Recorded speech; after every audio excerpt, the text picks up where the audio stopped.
Hi, welcome to the bathtub. When you hear this song, very briefly, and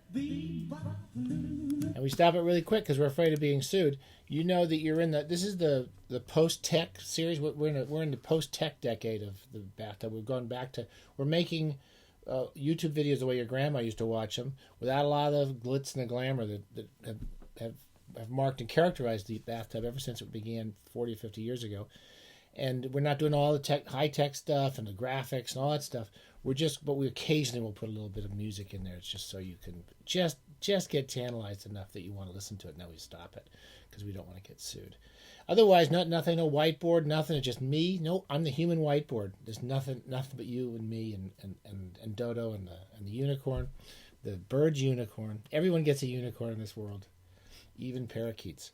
We're doing New-Bop-A-Lula. This is where we just look at books that just came in.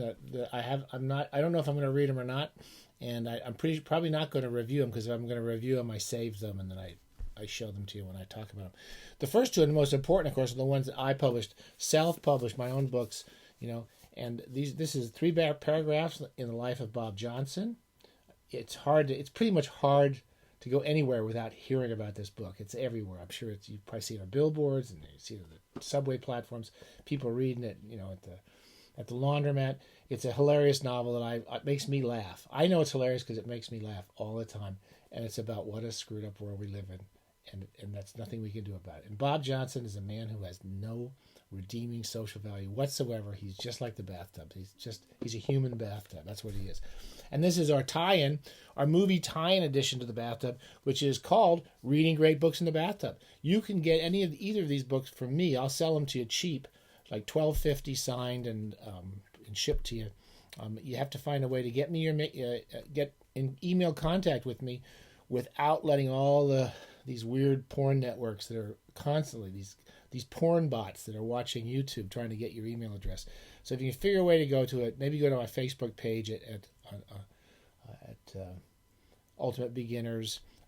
But we can figure make some contact if you want. Free PDFs. Anything I've self-published, free PDFs for life. We just give all the bathers get free PDFs. Again, this is a post-tech edition, so we do these earlier there's no fancy lighting, so I can just sit here in front of you. I don't have to bring in the light bulbs and move the things around, move the whiteboard around. That's ice water. That's all we have is ice water at this time of day. And now every single one of these episodes, I'm not stoned yet. I'm going to get stoned later. I'm going to have a drink much later, just to get through this nightmarish world we're living in. Here's a bunch of books. Besides, these are not as good as my 2 books, but they all look pretty good. I can't tell which ones I've told you about, but I think I haven't told you this about The Heart of American Poetry, Edward Hirsch. I just kind of browsed around in it. I know Edward Hirsch's poetry. I have read some of his criticism over the years. He's an interesting guy from what I've read. I've liked his poetry. But what's cool about this book is is it 100? How many poems is in this? 100? I don't know how many poems are in it.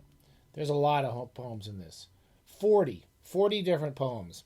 So he reads the poem, he puts the poem in the book. So, for example, he might do an Emily Dickinson, number 479, Because I Could Not Stop for Death, He Kindly Stopped for Me, one of the great Dickinson poems. And he runs the poem, and then he runs a pretty long essay. Not just a literary critical essay or something to write a school paper on. They're kind of personal essays and what he enjoyed about these individual poems, and what he learned from them and what he enjoyed from them. He's got people like Anthony Hecht, and it's very well checked. Denise Levertov and Philip Levine, one of my favorites, and Adrienne Rich. So he's got like a whole chapter devoted to C.K. Williams, to each poem by poets he considers incredibly important. It just came out from Library of America. It's a new book by Library of America. I would actually wanted to review this, but I don't think anyone wanted me to do it. I can't remember now. But it looks good, and I'm putting that on my shelf there. I may read this one. Here's one from our buddies out at Tachyon. I'm kind of really feel like I do terrible things for Tachyon because I haven't read any of their books yet. But this is a book called It's an intricately layered debut fantasy by someone named Nassim Jamnia. It's called The Bruising of Kiliwa. And it looks like they're pushing this up, and it has some LGBTQIA connections to it. And this is the Advanced Galley, The Bruising of Kiliwa. And I know nothing about it. And so anyway, that's all I can say about it. I'm sorry, I don't know anything about the book or the writer, but it comes in from Tachyon. We like them. They're kind of trying to keep new, interesting, unusual science fiction and fantasy alive, and good for them. We like Tachyon. This is kind of annoys me. I don't really like these. Somehow they send me these, but the book itself looks good. The Portable Anna Julia Cooper, another person I know nothing about. I don't know anything about her. What can it tell me about her? She was born in slavery in Raleigh in 1858, and she was only the fourth black woman in the U.S. to earn her Ph.D. when she completed and defended her dissertation at the University of Paris. Okay, so really it looks quite interesting. I don't know. It's a lot of letters, and I don't know anything else about her. But it's coming out from Penguin. I like the Portable series. The Portable series is always worth reading. And this is a weird bound galley. I can't read bound galley. That's the reason I have no knowledge of what's in this book, because it always says right across the page, not for distribution. It's kind of hard to focus on the pages in a book. But the real actual normal book will be out really soon. Here's another book I know nothing about. This is Geography is Destiny. This was sent to me from FSG, Farrar, Straus and Giroux. In the wake of Brexit, Ian Morris chronicles the 10,000-year history of Britain's relationship to Europe as it has changed in the context of a globalizing world. Sounds kind of interesting. And it's big.